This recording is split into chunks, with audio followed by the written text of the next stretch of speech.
Hi, இந்த வீடியோவில் நம்ம CMA inter company law meetings continue பண்ண போகிறோம். ஸோ நெக்ஸ்ட்டு வந்து minutes of meeting. So minutes அப்படின்னா அது வந்து ஒரு சம்மரி அப்படிங்கிற மாதிரி. ஸோ இப்போ நம்ம ஜஸ்ட் மீட்டிங்கில் வந்து பேசுகிறது மட்டும் போதாது, அது நம்ம என்ன நடந்துச்சு அப்படிங்கிறதுக்கான ஒரு ப்ரூஃப் வேணும். அதுதான் வந்து மினிட்ஸ். ஓகேவா? ஸோ சும்மா வந்து மீட்டிங்கில் வந்து அட்டென்ட் பண்ணிட்டு போயிட்டாங்க அப்படின்னா, நம்ம அட்டென்ட் பண்ணாதவங்களுக்கு வந்து அந்த மீட்டிங்கில் என்ன நடந்துச்சு அப்படின்னு சொல்லணும்ல, அதை வந்து மினிட்ஸில் தான் சொல்லுவோம். ஸோ மினிட்ஸ் அப்படின்னாலே ஒரு பெரிய மீட்டிங்கை ஒரு சின்ன நம்ம அதை ஒரு நிமிஷத்தில் படித்து புரிஞ்சுக்கிற மாதிரி ஆக்கிறது தான் மினிட்ஸ். அந்த பேர் வச்சே நம்ம தெரிஞ்சுக்கலாம். அதுதான் வந்து மினிட்ஸ். ஸோ மினிட்ஸ் வந்து ரூல் 25ல் இருக்குது. ஸோ அதில் நிறைய சப் ரூல் அந்த மாதிரி 1A அந்த மாதிரிலாம் இருக்கும். ஆனால் நம்ம ஜென்ரலாக அது ரூல் 25 அப்படின்னு மட்டும் தெரிஞ்சால் போதும். ஸோ ரூல் 25 வந்து என்ன சொல்லுதுன்னா, டிஸ்டிங்க்டாக இருக்கணும். டிஸ்டிங்க்ட் மினிட் புக்ஸ் அப்படின்னு சொல்லுது. ஸோ நம்ம ஒரு சப்ஜெக்ட்க்கும் வேறு வேறு புக்கு வச்சுக்குவோம்ல, அந்த மாதிரி ஒரு மீட்டிங்க்கும் வேறு வேறு புக்கு வச்சுக்கணும். எல்லா மீட்டிங்கையும் ஒரே புக்கில் வச்சுக்கக்கூடாது. ஸோ ஜென்ரல் மீட்டிங்க்குன்னு ஒரு புக்குனா அதில் ஜென்ரல் மீட்டிங் பற்றி இருக்கிற மினிட்ஸ் மட்டும்தான் எழுதணும். ஸோ ஒரு நிறைய ஜென்ரல் மீட்டிங் கண்டக்ட் பண்ணுறாங்கன்னு வச்சுக்கோங்க, அந்த ஜென்ரல் மீட்டிங் பற்றி இருக்கிறது எல்லாமே ஜென்ரல் மீட்டிங்கோட புக்கில் எழுதணும். இப்போ credit task meeting, board meeting, இல்லைனா ஒரு கமிட்டிக்கும் நாமினேஷன் அண்ட் ரெம்யூனரேஷன் கமிட்டின்னு இருக்கும், ஆடிட் கமிட்டின்னு இருக்கும். அந்த மாதிரி ஒரு இதுக்கும் வேறு வேறு புக்கு வந்து வச்சுக்கணும். டிஸ்டிங்க்ட் மினிட்ஸ் புக்ஸ் வந்து வச்சுக்கணும். அதுக்கப்புறம் அந்த மினிட் புக்கில் நம்ம எப்போ என்ட்ரி போடணும். இப்போ ஒரு மீட்டிங் நடக்குதுன்னா அந்த மீட்டிங்கை பற்றி நம்ம வந்து மினிட்ஸில் எழுதணும் அப்படின்னு சொன்னேன்ல, அது வந்து எப்போக்குள்ளார போடணும் அப்படின்னா 30 நாளுக்குள்ளார போடணும். ஸோ என்னெல்லாம் மீட்டிங்கில் நடந்துச்சோ அதை 30 நாளுக்குள்ளார அதில் அந்த மினிட்ஸ் புக்கில் போய் நம்ம எழுதிடணும். 30 நாளைக்கு அப்புறம் போய்ட்டு என்ன நடந்தது மீட்டிங்லன்னு மறந்துடும்ல, அதனால். ஓகேவா? ஸோ என்ட்ரி வந்து 30 டேஸ்க்குள்ளார இருக்கணும். யார் வந்து அதை சைன் பண்ணணும்? Chairman or next chairman or authorise director. So புக்கில் வந்து பெருசாக சென்டென்ஸாக கொடுத்துருப்பாங்க. இப்போ நீங்கள் எக்ஸாமுக்கு நாள் வந்து அவ்வளோதையும் புக்கு ஃபுல்லாத்தையும் எக்ஸாமுக்கு நாள் படிக்க முடியாது. ஸோ இந்த மாதிரி நீங்கள் குட்டி குட்டியாக பாயிண்ட் எழுதிக்கிட்டிங்கன்னா இதை மட்டும் நீங்கள் படிச்சுட்டு போனால் போதும் எக்ஸாமுக்கு நாள். ஸோ போர்டு இல்லைனா கமிட்டி மீட்டிங்னு வச்சுக்கோங்க. அந்த மீட்டிங்களோட சேர்மன் இல்லைனா அடுத்த மீட்டிங்கோட சேர்மன் வந்து அதை சைன் பண்ணணும். ஓகேவா? ஜென்ரல் மீட்டிங்னா அந்த மீட்டிங்கோட சேர்மன் வந்து சைன் பண்ணணும். இல்லை அந்த சேர்மன் வந்து அவைலபிளாக இல்லை அப்படின்னா வேறு ஏதாச்சும் ஒரு டைரக்டர் வந்து சைன் பண்ணலாம். அதுதான் அத்தாரைஸ் டைரக்டர். போஸ்டல் பெல்லாட்டில் வந்து நம்ம மீட்டிங் கண்டக்ட் பண்ணுறோன்னா சேர்மன், போர்டோட சேர்மன் வந்து சைன் பண்ணணும். ஸோ யூஸ்வலாக சேர்மன் இல்லைனா அடுத்த மீட்டிங்கோட சேர்மன் இல்லைனா ஆத்தரைஸ்டு டைரக்டர் வந்து சைன் பண்ணுவாங்க. அப்புறம் மீட்டிங்கில் என்னெல்லாம் இருக்கணும்? கண்டென்ட் என்ன இருக்கணும்னா சம்மரி, மீட்டிங்கோடைய சம்மரி. அப்புறம் அப்பாயின்மெண்ட், அந்த மீட்டிங்கில் இருந்த directors present or dissent. So அது வந்து ஒரு என்னெல்லாம் நம்ம டிஸ்கஸ் பண்ணோங்கிறதுக்கான ஒரு சம்மரி. என்ன டிஸ்கஸ் பண்ணோம், என்ன டிசைட் பண்ணோம், யாரெல்லாம் வந்து அதில் இருந்தாங்க, அதான் டைரக்டர்ஸ் ப்ரெசன்ட். அப்புறம் யாரெல்லாம் அப்போஸ் பண்ணாங்க, அப்புறம் எல்லா அப்பாயின்மெண்ட் எல்லாத்தையுமே வந்து நம்ம இந்த கண்டென்ட்டில் வந்து ரெக்கார்ட் பண்ணுறோம். ஸோ மினிட்ஸில் வந்து அந்த மீட்டிங்கில் என்னெல்லாம் நடந்துச்சு அப்படிங்கிறத ரெக்கார்ட் பண்ணுறோம். எதெல்லாம் ரெக்கார்ட் பண்ணக்கூடாது? டிஃபமேட்ரி, irrelevant, harmful. ஸோ மீட்டிங்கில் நம்ம நடந்தது யாரையாவது டிஃபமேட்ரி பண்ணுற மாதிரி. டிஃபமேட்ரினா அவங்கள வந்து தப்பாக சொல்கிற மாதிரி, யாராச்சும் ஒருத்தவங்களுடைய பேரை வந்து கெடுக்கிற மாதிரி, அவங்கள அசிங்கப்படுத்துகிற மாதிரி, அந்த மாதிரி ஏதாச்சும் நடந்தது மீட்டிங்லனா அதை உட்காந்து நம்ம மினிட்ஸில் எழுதிட்டு இருக்கக்கூடாது. ஸோ மினிட்ஸ் வந்து எப்போதும் யூஸ்வலாக ஒரு மீட்டிங் நடக்கும்போது போன மீட்டிங்கோட மினிட்ஸை வந்து அந்த மீட்டிங்கோட ஸ்டார்டிங்கில் படித்து காமிப்பாங்க. இப்போ சப்போஸ் ஒரு ஆடிட் கமிட்டி வந்து 2வது மீட்டிங் வைக்கிறாங்கன்னு வச்சுக்கோங்க, மீட்டிங்கில் நம்ம இதெல்லாம் டிசைட் பண்ணோம் அப்படிங்கிற மாதிரி அந்த மினிட்ஸை படித்து காமிப்பாங்க. இப்போ யாரையாச்சும் மீட்டிங்கில் வந்து யாரையாவது அசிங்கப்படுத்தினாங்க அந்த மீட்டிங்னா, இவங்க வந்து அந்த போன மீட்டிங்கில் அசிங்கப்படுத்தப்பட்டார் அப்படின்ட்டுலாமா போடுவாங்க. ஸோ அந்த டிஃபமேட்ரி, இர்ரெலவெண்ட்டாக அதுக்கு காசிப் மாதிரி அந்த மீட்டிங்க்கு தேவையில்லாத இர்ரெலவெண்ட்டான இதெல்லாம் மீட்டிங்கில் பேசியிருந்தாங்கன்னா அதை கொண்டு போய் இந்த மாதிரி வந்து போட்டாங்க. இப்போ உங்கள் பையனுக்கு கல்யாணம் ஆயிடுச்சா அப்படிங்கிற மாதிரிலாம் மீட்டிங்கில் சும்மா பேசியிருந்தாங்கன்னு வச்சுக்கோங்க, அதெல்லாம் இவங்க வந்து அவங்கள்ட்ட இப்படி கேட்டாங்க அப்படிங்கிறதெல்லாம் போய் நம்ம மினிட்ஸில் எழுத வேண்டாம். அப்புறம் ஹார்ம்ஃபுல்லாக இருக்கிறது, அந்த மாதிரி இருக்கிறது எதுவுமே மினிட்ஸில் எழுத வேணாம். யூஸ்ஃபுல்லாக கம்பெனியை கரெக்டாக ரெப்ரசன்ட் பண்ணுற இன்ஃபர்மேஷனை மட்டும்தான் நம்ம மினிட்ஸில் வந்து எழுதணும். அப்புறம் லீகல் எஃபெக்ட் இப்போ மினிட் வந்து என்னென்னா ஒரு எவிடன்ஸ் மாதிரி.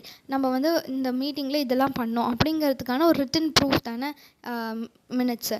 ஸோ இது வந்து ஒரு எவிடன்ஸ் ப்ரெஸ்யூம்டு வேலிட்னா இது வேலிடுங்கிற மாதிரி நம்ம அசியூம் பண்ணிக்குவோம். ஓகேவா? ஸோ நம்ம என்னெல்லாம் மீட்டிங்கில் நடந்துச்சோ அது வந்து இப்போ ஒரு மினிட்ஸ் நம்ம ப்ரிப்பேர் பண்ணிட்டோம்னு வச்சுக்கோங்க. லா என்ன அசியூம் பண்ணோம்னா மீட்டிங் வந்து ப்ராப்பராக இருந்தது, எல்லா ரெசல்யூஷன் அப்பாயின்மெண்ட் எல்லாமே வந்து வேலிடாக இருந்துச்சு அப்படிங்கிற மாதிரி லா வந்து அசியூம் பண்ணிக்கும். 7th point preservation. இந்த மினிட்ஸ் புக்கை நம்ம என்ன பண்ணணும், அதை வந்து தூக்கி குப்பையில் போட்டுடலாமா, போகியில் போட்டு எரிச்சிடலாமா அப்படிங்கிறது தான் இந்த ப்ரிசர்வேஷன். இதை வந்து பர்மனெண்ட்டாக நம்ம வச்சுக்கணும். எத்தனை வருஷம் வச்சுக்கணும்? பர்மனெண்ட்டாக வச்சுக்கணும். எங்கே வச்சுக்கணும்? ரெஜிஸ்டர்ட் ஆஃபீஸில், ஆர்ஓவில். யார் வந்து வச்சுக்கணும்னா சிஎஸ், அந்த கம்பெனியில் கம்பெனி செக்ரட்டரி இருந்தாங்கன்னா அவங்க வச்சுக்கணும், இல்லைனா டைரக்டரோட கஸ்டடியில் வந்து இருக்கணும். ஓகே. ஸோ மீட்டிங் வந்து ஒரு பர்மனெண்ட்டாக மினிட்ஸை வந்து ஒரு பர்மனெண்ட்டாக வச்சுக்கணும். ஃபார்எவர் அதை ப்ரிசர்வ் பண்ணி வச்சுக்கணும். ரெஜிஸ்டர்ட் ஆஃபீஸில் வச்சுக்கலாம், இல்லைனா சிஎஸ் ஒரு ஆத்தரைஸ்டு டைரக்டரோடைய கஸ்டடியில் வந்து வச்சுக்கலாம். ஓகேவா? இப்போ புக்கில் இருக்கிறதெல்லாம் பார்க்கலாமா? The minutes of each meeting. Okay, இங்கே ஃபஸ்ட்டு பாருங்கள். Distinct minute book shall be maintained. Okay, ஒரு மீட்டிங்க்கும் வேறு மினிட்ஸ் புக் தான் நம்ம வச்சுக்கணும். Each type of meeting, general மீட்டிங்க்கு வேறு, கிரெடிட் டாஸ்க்கு, போர்டுக்கு, ஈச் ஆஃப் த கமிட்டிஸ் எல்லாத்துக்கும் வேறு மினிட் புக் தான் வச்சுக்கணும். எல்லா மினிட்ஸும் ஒரே புக்கில் எழுதக்கூடாது. மினிட்ஸை வந்து 30 நாளுக்குள்ளார, மீட்டிங் முடிஞ்சு 30 நாளுக்குள்ளார ரெக்கார்ட் பண்ணணும். அதான் நெக்ஸ்ட் ப்ரொசீஜரில் கொடுத்துருக்காங்க. Shall be entered in the books maintain for that purpose along with date of such entry. நம்ம வந்து மினிட்ஸை வந்து மீட்டிங் நடந்து 30 நாளுக்குள்ளார என்ட்ரு பண்ணணும்ல, எந்த நாளில் நம்ம என்ட்ரு பண்ணுறோம் அப்படிங்கிறதையும் போடணும். ஸோ டேட்டையும் போடணும், மீட்டிங் முடிஞ்சு 30 நாளுக்குள்ளார போடணும். Okay, in case of every resolution passed by postal ballot, a brief report on the postal ballot conducted, including the resolution proposed, the result of the voting, summary of the scrutinizers' report shall be entered in the minutes book of general meeting along with the date of such entry within 13 days of passing the resolution. First வந்து meeting முடிஞ்சு 30 நாளுக்குள்ளே enter பண்ணணும்னு பார்த்தோமா. இப்போ postal பல்லாட் மூலயமா ஏதாவது resolution நம்ம pass பண்ணோம் அப்படின்னா அந்த ரெசல்யூஷனை பற்றியான டீட்டெயில்ஸ், அதில் ஓட்டிங் என்னது, ஸ்க்ரூட்டனைசர் ஒரு ரிப்போர்ட் கொடுப்பாரு பார்த்தோம்ல, அந்த ரிப்போர்ட்டுடைய சம்மரி, அது எல்லாமே நம்ம மினிட்ஸ் புக்கில் போடணும். ஸோ நெக்ஸ்ட்டு என்னென்னா யார் வந்து சைன் பண்ணணும் அப்படிங்கிறது. Each page of every such book shall be initiated. எல்லா பேஜுமே சைன் பண்ணணும். மினிட்ஸ் புக் நம்ம எத்தனை பேஜ் எழுதியிருக்கோமோ அத்தனை பேஜுமே சைன் பண்ணணும். And the last page of record of proceedings of each meeting or each report in such books shall be dated and signed. So board meeting or committee meeting na chairman illana adutha meeting oda chairman of the next succeeding meeting. General meeting na chairman of the meeting within the period of 30 days or even in the event of death or inability of the chairman, a director duly authorized by the board. So chairman வந்து unavailable இருந்தாருன்னா director சொன்னல அதுதான். So chairman செத்து போயிட்டாரு, இல்லை அவரால் கையெழுத்து போட்டு நிலைமையில் அவர் இல்லை அப்படின்னா ஒரு ஆத்தரைஸ்டு டைரக்டர். ஓகே, போஸ்டல் பல்லாட்னா chairman of the board within 30 days. அதே தான், சேர்மன் இல்லை, டெத் ஒரு இன்னபிலிட்டினா director duly authorised by the board. அப்புறம் மினிட் புக்கை கான்சிக்யூட்டிவாக நம்ம நம்பர் பண்ணணும். இது வந்து ஒரு ஜென்ரல் நாலேஜ் மாதிரி தானே. ஸோ இப்போ ஃபஸ்ட்டு மீட்டிங்னா அது வந்து 1ன்னு போடுறோம், செகண்ட் மீட்டிங் 2ன்னு போடுறோம். ஸோ கான்சிக்யூட்டிவாக கண்டினியூஸாக அதை நம்பர் பண்ணணும். அப்புறம் அது வந்து ஃபேர் அண்ட் கரெக்ட் சம்மரி அதை வந்து கொடுக்கணும். நெக்ஸ்ட்டு வந்து அது என்னென்னலாம் இருக்கணும்னு கண்டென்ட் அப்படிங்கிற மாதிரி நான் சொன்னேன்ல, அது சம்மரி இருக்கணும். அப்பாயின்மெண்ட்ஸு, டேரக்டர் வந்து இருக்கிற டேரக்டர்ஸ் ப்ரெசென்ட் ஒரு டிசென்ட் அப்படின்னு பார்த்தோம்ல, அதுதான் இவங்க பாயிண்ட்டாக நிறைய பாயிண்ட்டாக கொடுத்துருக்காங்க. Fair and correct summary. அதுக்கப்புறம் appointments made at any meeting shall be included. In case of the meeting of the board ஒரு committee of the board, the minutes shall also contain அதை directors present, name of the directors present. இப்போ ஏதாச்சும் ஒரு resolution pass பண்ணுறோன்னா அதில் எந்தெந்த டைரக்டர்லாம் அதுக்கு வந்து ஓகே அப்படின்னு சொல்லாமல் அது வேண்டாம் அப்படிங்கிற மாதிரி சொல்லிட்டாங்க, அதுதான் டிசென்டிங். ஸோ எந்தெந்த டைரக்டர்ஸ்லாம் டிசென்ட் பண்ணிட்டாங்கங்கிறது. There shall not be included. என்னெல்லாம் இன்க்ளூட் பண்ணக்கூடாது, டிஃபமேட்ரி, அப்புறம் irrelevant or immaterial to the proceedings or detrimental to the interest of the company. So தேவையில்லாத, அதாவது டெட்ரிமெண்டல் டு இன்ட்ரெஸ்ட்னா ஹார்ம்ஃபுல்லாக இருக்கிறது. ஸோ irrelevant, defamatory, ஹார்ம்ஃபுல்லாக இருக்கிறதெல்லாம் நம்ம மீட்டிங்ஸில் போடக்கூடாது. The chairman shall exercise absolute discretion in regard to the inclusion of any matter in the minutes on the ground specified above. So இது மேலே இருக்கிறது எல்லாத்துக்கும் யார் ரெஸ்பான்சிபிள்னா சேர்மன் தான் வந்து இந்த மாதிரி இருக்கிறதெல்லாம் நடக்குதா அப்படிங்கிறதுமான டிஸ்கிரிப்ஷன் வந்து பார்க்கணும். மினிட்ஸ் தான் வந்து ஒரு evidence. Okay, where the minutes have been kept then until the contrary is proved the meeting shall. அப்போ அதுதான் நம்ம சொன்னோம்ல, லா வந்து அது ப்ரெசியூம்டு வேலிடுன்னு அது வந்து ஒரு எவிடன்ஸு. ஸோ லா வந்து அது ப்ரெசியூம்டு வேலிட்னு பார்த்துக்கும்.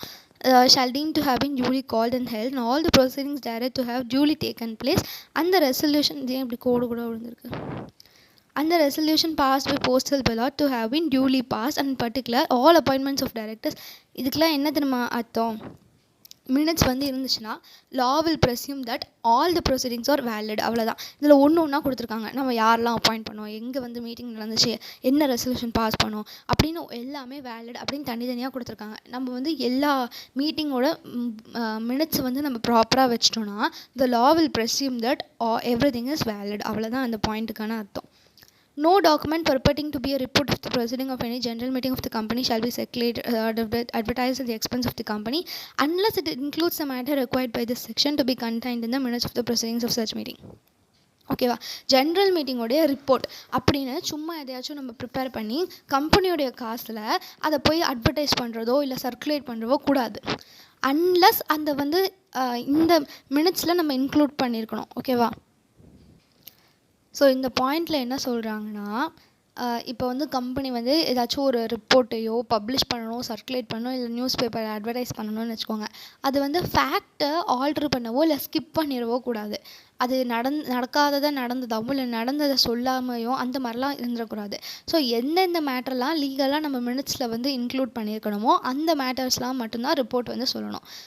இல்லைனா அது வந்து ஒரு இன்வேலிட் அப்படிங்கிற மாதிரி. சப்போஸ் இப்போ ஒரு கம்பெனி இருக்குது, அந்த கம்பெனியோட மீட்டிங்கில் வந்து 2 டெசிஷன் எடுக்கிறாங்க. ஒரு புது ஆடிட்டரை அப்பாயிண்ட் பண்ணலாம் அப்படின்ட்டு ஒன்று, இன்னொன்று டிவிடெண்ட் வந்து டிக்ளேர் பண்ணலாம் அப்படின்ட்டு 2 decision. Appointment of new auditor, declaration of dividend. இப்போ ஒரு கம்பெனி வந்து ஒரு நியூஸ் பேப்பர் கொடுக்கணும்னு வச்சுக்கோங்க. ஒரு நியூஸ் பேப்பரில் ஒரு அட்வர்டைஸ்மெண்ட் கொடுக்க போகுது, கம்பெனியோட காசில் கொடுக்க போகுது அப்படின்னா அது வந்து இந்த 2 விஷயத்தையும் சொல்லிக்கணும். சும்மா வந்து கம்பெனி ஒரு ஒண்டர்ஃபுல்லான மீட்டிங் நடந்துச்சு, அதில் எல்லா ஷேர் ஹோல்டரும் மேனேஜ்மெண்ட்டை வந்து பாராட்டினாங்க அப்படின்ற மாதிரி சும்மா கொடுக்கக்கூடாது. என்னென்ன டெசிஷன்லாம் இவங்க எடுத்தாங்க, நியூ ஆடிட்டர் அப்பாயிண்ட் பண்ணாங்க, டிக்ளரேஷன் ஆஃப் டிவிடெண்ட், ஸோ அதெல்லாம் வந்து சொல்லணும். அதெல்லாம் சொல்லாமல் இருந்துச்சுன்னா இந்த ரூலை அது வயலேட் பண்ணுதுன்னு அர்த்தம். அதுதான் இது no document purporting to be a report அப்படிங்கிறது. ஸோ எந்த அஃபீஷியலாக ஒரு ரிப்போர்ட் கொடுத்தாலும் அது நம்ம ஆக்சுவலாக மினிட்ஸில் இருக்கிற கண்டென்ட்டோட மேட்ச் ஆகணும். அப்புறம் every company shall observe secretarial standards with respect to general and board meeting specified by the Institute of Company Secretaries of India and approved as such by the Central Government. So secretarial standards அப்படின்ட்டு இருக்குது. So accounting standards இருக்குல்ல, அந்த மாதிரி secretarial ஸ்டாண்டர்ட்ஸ்னு SS1 SS2 அந்த மாதிரி இருக்குது. அதெல்லாம் வந்து ICSI வந்து இஷ்யூ பண்ணுற ஒரு ரூல் புக் அப்படிங்கிற மாதிரி. ஸோ எப்படி வந்து நம்ம நோட்டீஸ் அனுப்பணும், கோரம் வந்து என்னது, மீட்டிங் எப்படி கண்டக்ட் பண்ணணும், எப்படி மினிட்ஸ்லாம் டிராஃப்ட் பண்ணணும், அந்த மாதிரி எல்லாத்தையுமே அந்த செக்ரட்டரியல் ஸ்டாண்டர்ட்ஸ் வந்து கவர் பண்ணியிருக்கோம். ஸோ எல்லா கம்பெனியுமே வந்து அதை ஃபாலோ பண்ணணும். சென்ட்ரல் கவர்மெண்ட் வந்து அப்ரூவ் பண்ணியிருப்பாங்கல்ல, ஸோ அது எல்லா கம்பெனியும் செக்ரட்டரியல் ஸ்டாண்டர்ட்ஸ் வந்து ஃபாலோ பண்ணணும். ஸோ இப்போ ஒரு கம்பெனி வந்து ஒரு போர்ட் மீட்டிங் நடத்த போகுதுன்னு வச்சுக்கோங்க. போர்ட் மீட்டிங்க்கு 7 டேஸ்க்குள்ளே நோட்டீஸ் கொடுக்கணும். அது வந்து என்ன சொல்லுதுன்னா SS1 செக்ரட்டரியல் ஸ்டாண்டர்ட் 1 வந்து சொல்லுது. இப்போ அது கொடுக்காமல் இருந்ததுன்னா அது அந்த செக்ரட்டரியல் ஸ்டாண்டர்டை வயலேட் பண்ணுதுன்னு அர்த்தம். ஸோ அந்த மாதிரி இல்லாமல் ஒரு ரூல் வந்து செக்ரட்டரியல் ஸ்டாண்டர்டுங்கிறது ஒரு ரூல். ஏன்னா அது எல்லா கம்பெனிஸும் இந்த மாதிரி தான் ஃபாலோ பண்ணணும், யூனிஃபார்மாக இருக்கணும் அப்படிங்கிறதுக்கு தான் செக்ரட்டரியல் ஸ்டாண்டர்ட்ஸ். ஸோ அதை வந்து நம்ம கம்பெனி ஃபாலோ பண்ணணும். Shall observe secretarial standards. அதுக்கப்புறம் மீதி பாயிண்ட்ஸ்லாம் நம்ம பார்த்தது தான். எங்கே வைக்கணும், ரெஜிஸ்டர்ட் ஆஃபீஸில் வைக்கணும், பர்மனெண்ட்டாக வச்சுக்கணும், கம்பெனி செக்ரட்டரி இல்லைனா any director duly authorise by the போர்டோட கஸ்டடியில் இருக்கணும். The minute books of the board and committee meeting shall be preserve permanently. அதே தான் திரும்பி கொடுத்துருக்காங்க. ஓகேவா? மினிட்ஸ் வந்து அவ்வளோதான். இப்போ நெக்ஸ்ட்டு பெனால்ட்டி வந்து செக்ஷன் 118 வந்து சொல்கிறாங்க. ஓகே, ஏதாவது இந்த மேலே வந்து சொன்னோம்ல எப்படிலாம் மினிட்ஸ் வந்து மெயின்டைன் பண்ணணும், அதில் ஏதாவது டிஃபால்ட் அதை வந்து அவங்க ஒழுங்காக பண்ணல அப்படின்னா கம்பெனிக்கு 25,000 பெனால்ட்டி. அப்புறம் ஆஃபீஸர் அண்ட் டிஃபால்ட்டுக்கு 5,000 பெனால்ட்டி. ஒய்டு ஆஃபீஸர் அண்ட் டிஃபால்ட்டு தான் நம்ம சொல்லுவோம். So every officer of the company who is in default shall be liable to a penalty of 5,000. So மேலே இருக்கிறபடி நம்ம மேலே இப்போ படிச்சுள்ள ரூல்ஸ் அதைப்படி நம்ம மீட்டிங்கோட மினிட்ஸை வந்து ப்ரிசர்வ் பண்ணல அப்படின்னா கம்பெனிக்கு 25,000 ஃபைனு, ஆஃபீஸர் அண்ட் டிஃபால்ட் தப்பு செஞ்ச ஆஃபீஸருக்கு மட்டும் 5,000 ஃபைன். இப்போ if a person is found guilty of tampering with the minutes of the proceedings of meeting, அந்த மினிட்ஸை வந்து அவங்க வந்து ஏதாவது அதை வந்து கிழிச்சு போட்டாங்க அந்த மாதிரி ஏதாச்சும் பண்ணாங்க அப்படின்னா அவங்க வந்து 2 வருஷம் ஜெயிலுக்கு போயிடுவாங்க. அண்ட் 25,000 to 1 lakh வந்து அவங்களுக்கு ஃபைன். ஸோ மினிட்ஸுங்கிறது ஒரு கம்பெனியோடைய அஃபிஷியல் ரெக்கார்ட். இப்போ யாராச்சும் ஒருத்தர் வந்து அதை மேனிப்புலேட் பண்ணிட்டாங்க, எக்ஸாம்பிளுக்கு அந்த ரிசல்ட்டை வந்து மாற்றிட்டாங்க, இல்லைனா ஃபால்ஸாக அப்ரூவல் வந்து இன்சர்ட் பண்ணிட்டாங்க, அந்த மாதிரி ஏதாவது பண்ணாங்கன்னா அது ஒரு சீரியஸான அஃபென்ஸ். ஸோ சப்போஸ் ஒரு ஜென்ரல் மீட்டிங்கில் ஷேர் ஹோல்டர்ஸ் வந்து ஏதாவது டைரக்டரோட ரெம்யூனரேஷன் இன்க்ரீஸ் பண்ணலாம், அந்த மாதிரி ஏதாச்சும் ஒரு டிசிஷன் எடுக்கிறாங்கன்னு வச்சுக்கோங்க. பிடிக்காதவங்க வந்து அதெல்லாம் கிடையாதுன்னு மாற்றி வேறு ஏதாவது ஒன்று ஃப்ராட் பண்ணி வேறு ஏதாவது ஒன்று இன்சர்ட் பண்ணிட்டாங்க அப்படின்னா அப் டு 2 வருஷம் அவங்க imprisonment for a term which may extend to 2 years maximum அப்பனா ஓகேவா. And with fine which will not be less than minimum 25,000 fine, maximum 1 lakh fine. So மேலே இருக்கிற ரூல்ஸ் படி நம்ம ஃபாலோ பண்ணாமல் மினிட்ஸ் வச்சுருந்தோன்னா கம்பெனிக்கு 25,000 ஃபைன், ஆஃபீஸர் இன் டிஃபால்ட்டுக்கு 5,000 ஃபைன். ஸோ மினிட்ஸ் புக்கை டேம்பர் பண்ணிட்டோம் அப்படின்னா 2 வருஷம் வரைக்கும், மேக்ஸிமம் 2 years ஜெயிலுக்கு போயிடுவோம். ஃபைன் எவ்வளோ? ஃபைன் வந்து 25,000 to 1 lakh. ஓகே. நெக்ஸ்ட்டு வந்து inspection of minutes books of general meeting. So general மீட்டிங்கோட மினிட்ஸ் வந்து இருக்குல்ல, அது வந்து அந்த மெம்பர்ஸ் எல்லாத்துக்குமே ஆக்சசபிளாக இருக்கணும். எந்த ஷேர் ஹோல்டராக இருந்தாலும் அவங்க வந்து ரெஜிஸ்டர் ஆஃபீஸ்க்கு போயிட்டு பிஸ்னஸ் ஹவர்ஸில் புக்ஸை வந்து மினிட் புக்கை வந்து இன்ஸ்பெக்ட் பண்ணுற ரைட் வந்து அவங்களுக்கு உண்டு. ஸோ இதில் என்னென்ன பாயிண்ட்லாம் நம்ம பார்க்க வேண்டியது இருக்குன்னா, மினிட்ஸ் புக்கை எங்கே வைப்போம்? ரெஜிஸ்டர்ட் ஆஃபீஸில். Books containing the minutes of any journal meeting session passed by postal ballot shall be kept at the registered office of the company. And அது வந்து ஓப்பனாக இருக்கும். எப்போ ஓப்பனாக இருக்கும்னா பிஸ்னஸ் ஹவர்ஸ் அப்போ. எனி மெம்பர், அவங்களுக்கு வந்து மெம்பருக்கு வந்து நீ பணம் கூட அப்போ தான் நீ இன்ஸ்பெக்ட் பண்ண முடியும், அப்போல்லாம் சொல்ல முடியாது. Any members without charge subject to such reasonable restrictions as the company may by its articles or in general meeting அப்போது இம்போஸ். அது வந்து ஏதாச்சும் ஒரு ரெஸ்ட்ரிக்ஷன் வந்து போடலாம். அந்த ரெஸ்ட்ரிக்ஷன் வந்து அந்த கம்பெனியோடைய ஆர்டிக்கல் சொல்லுதோ அதுபடி. ஸோ அந்த கம்பெனியை பொறுத்த வரைக்கும் மாறலாம். ஸோ அந்த கம்பெனி வந்து நீங்கள் மினிட்ஸ் புக்கை சும்மா பார்த்துட்டு தான் போகல, அதை நீங்கள் ஃபோட்டோ எடுத்துகிட்டு போகக்கூடாது. அந்த மாதிரி ஏதாச்சும் ஒரு எக்ஸாம்பிளுக்கு சொல்கிறேன். அந்த மாதிரி ஏதாவது ஒரு ரெஸ்ட்ரிக்ஷன் வேணும்னா அந்த கம்பெனி இம்போஸ் பண்ணிக்கலாம். ஆனால் அந்த மினிட்ஸ் புக் வந்து அட்லீஸ்ட் 2 மணி நேரமாச்சும் ஓப்பனாக இருக்கணும். ஸோ இப்போ வந்து ஒரு கம்பெனியில் வந்து மினிட்ஸ் புக்கை நம்ம சும்மா ஒரு 1/2 மணி நேரம் தான் நீங்கள் இன்ஸ்பெக்ட் பண்ணிக்கலாம் அப்படின்னு சொல்கிறோன்னா எல்லா மெம்பர்ஸும் அவங்க இன்ஸ்பெக்ட் பண்ணணும்னு நினச்சாங்கன்னா எப்படி பண்ண முடியும்? So minute book at least 2 hours ஆச்சும் ஃப்ரீ ஆஃப் சார்ஜில் ஓப்பனாக இருக்கும்.